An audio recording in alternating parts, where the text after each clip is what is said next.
அனைவருக்கும் வணக்கம். இன்னைக்கு ஒரு அறிவான கதை சொல்ல போகிறேன். யமதர்மராஜா ரொம்ப நேரம் ஒரு பறவையை வச்ச கண்ணு வாங்காமல் பார்த்துக்கிட்டே இருந்தாராம். அதை பார்த்த கழுகு இந்த பறவை யமதர்மராஜா கண்ணில் பட்டுருச்சு, இதுக்கப்புறம் இது உயிர் தப்பாது அப்படின்னு சொல்லிட்டு அந்த பறவையை ஒரு பொந்துக்குள்ளே எடுத்துகிட்டு போய் மறைச்சி வச்சாராம்.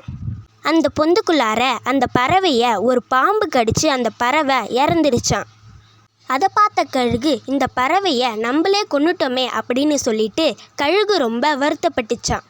அதை பார்த்த யமதர்மராஜா கழுகு கிட்ட சொன்னாராம், இந்த பறவை ஒரு பாம்பு கடித்து இறந்துடுன்னு சொல்லிட்டு ஒரு புத்தகத்தில் படித்தேன்.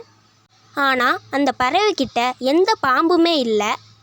அதனால தான் நான் அந்த பறவையை ரொம்ப நேரம் பார்த்துக்கிட்டே இருந்தேன். ஆனால் விதிப்படியே அது பாம்பு கடித்து இறந்துடுச்சு. இதோட இந்த கதை முடிஞ்சிடுச்சு.